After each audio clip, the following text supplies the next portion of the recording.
Bonjour à tous, j'espère que vous allez bien. Dans Jurassic Park 3 et le monde perdu Jurassic Park, on a pu découvrir deux meutes de vélociraptors vivant sur Isla Sorna.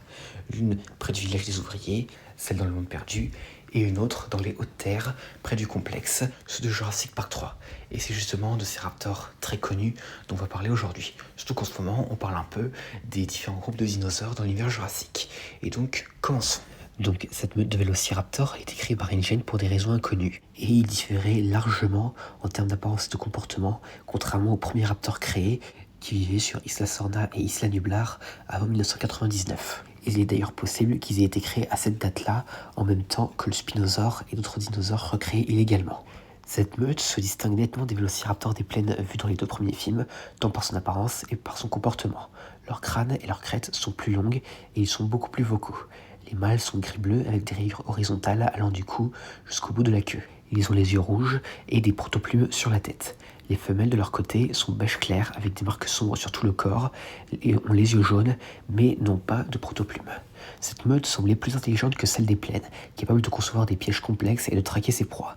On savait également qu'ils utilisaient des victimes de chasse blessées pour attirer d'autres proies cachées. Cette meute était également plus sociable et respectueuse envers ses membres que celle observée auparavant. Elle ne semblait pas agressive entre ses membres, une caractéristique inédite chez les autres meutes. Dans la nature, cette meute vivait près du complexe InGen dans les hautes terres d'Isla Sorna. Ils construisaient leurs nids à proximité d'autres nids de leur espèce et protégeaient farouchement leurs œufs et traquaient sans relâche quiconque les volait jusqu'à ce qu'ils les récupèrent ou que les responsables soient morts. Cette meute s'attaque notamment au groupe de Paul Kirby lors de la recherche d'Eric Kirby sur Isla Sorna en 2001.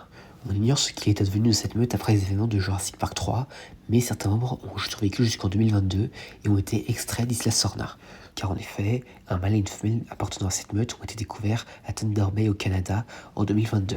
Des groupes comme Biocine et Montacorp étaient connus pour prélever régulièrement des dinosaures sur Isla Sorna jusqu'à le déferlement des dinosaures. Il est donc possible que certains membres de la meute aient aussi été récupérés par ces sociétés. Et d'ailleurs, un mâle de cette meute était même présent à Malte au marché noir d'Humbercleve, en même temps que deux autres vélociraptors qui appartenaient jadis à Montacorp. On ignore cependant s'il a pu s'échapper pendant le chaos à Malte. Et on ignore même ce qu'il est advenu de tous les membres de cette meute en 2027, quand la majeure partie de la Terre s'est avérée inhabitable pour les dinosaures, ni même s'ils ont resté sur les continents ou sur Isla Sorna. Pour la petite anecdote, pour les plans rapprochés et les interactions physiques avec les acteurs, de vrais cascadeurs se trouvaient à l'intérieur des maquettes de dinosaures. Le cascadeur devait se tenir plié en deux, les bras contre la poitrine, les jambes fléchies dans des extensions mécaniques pour imiter la démarche digicrade du raptor.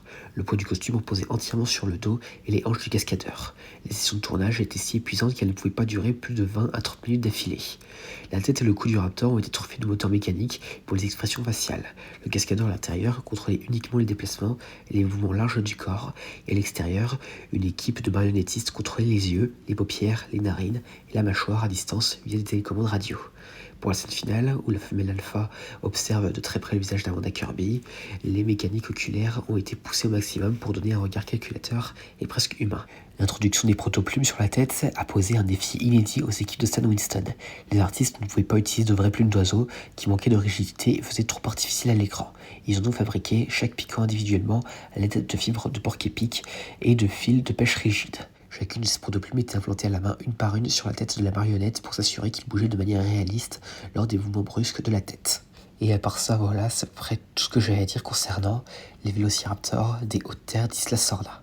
J'espère que cette vidéo vous aura plu, n'hésitez pas à me dire ça dans les commentaires, et à la prochaine.